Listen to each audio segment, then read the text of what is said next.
যুক্তরাষ্ট্রের মধ্যবর্তী নির্বাচনের আগে ভোট জালিয়াতির পুরনো বিতর্ক নতুন করে উস্কে দিয়েছেন মার্কিন প্রেসিডেন্ট ডোনাল্ড ট্রাম্প। দেশের নির্বাচনী ব্যবস্থায় ত্রুটি রয়েছে দাবি করে কঠোর আইন করার আহ্বান জানিয়েছেন তিনি। এরই মধ্যে স্টেটগুলোর ওপর কঠোর নির্দেশ জারি করেছেন হোমল্যান্ড সিকিউরিটি সেক্রেটারি মার্কওয়েন মুলিন। নির্দেশ অমান্য করলে কর্মকর্তাদের কারাদণ্ডেরও হুমকি দিয়েছেন তিনি। তবে এ নিয়ে যুক্তরাষ্ট্রে ব্যাপক সমালোচনা চলছে। রিপোর্ট করছেন লুৎফর রহমান সোহাগ। মধ্যবর্তী নির্বাচন সামনে রেখে দেশবাসীর উদ্দেশ্যে এক বিশেষ ভাষণে মার্কিন নির্বাচনী ব্যবস্থার বৈধতা নিয়ে আবারও প্রশ্ন তুলেছেন প্রেসিডেন্ট ডোনাল্ড ট্রাম্প।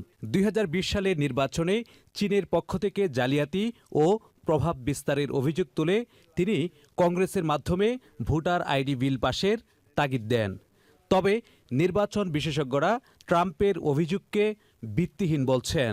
তাদের মতে ট্রাম্প প্রশাসনের দেওয়া নথিপত্র যাচাই করে ভোট ম্যানিপুলেশন বা ফলাফল পরিবর্তনের কোনো প্রমাণ মেলেনি। ট্রাম্পের ভাষণের পরপরই কড়া বার্তা নিয়ে মাঠে নামেন হোমল্যান্ড সিকিউরিটি সেক্রেটারি মার্কওয়েন মুলিন। স্টেটগুলো কেন্দ্রীয় সেফ প্রোগ্রামে ভোটারদের সংবেদনশীল তথ্য না দিলে এবং ট্রাম্প প্রশাসনের নতুন নির্বাচনী নিরাপত্তা চাহিদা অমান্য করলে নজিরবিহীন ব্যবস্থা নেওয়ার ঘোষণা দেন তিনি। হোমল্যান্ড সিকিউরিটি সেক্রেটারির এমন হুমকিকে আইন বহির্ভূত ও ফাঁকা বুলি বলেছেন আইন বিশেষজ্ঞরা।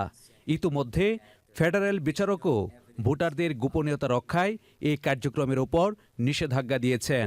ট্রাম্প প্রশাসনের এমন চাপের মুখে ক্যালিফোর্নিয়ার ডেমোক্রেটিক গভর্নর গেভিন নিউজম এবং নেভাডার সেক্রেটারি অব স্টেট সিসকো আগুইলা ট্রাম্পকে চ্যালেঞ্জ ছুড়ে দিয়ে নিজেদের মতো করে সাইবার নিরাপত্তা জোরদারের ঘোষণা দিয়েছেন।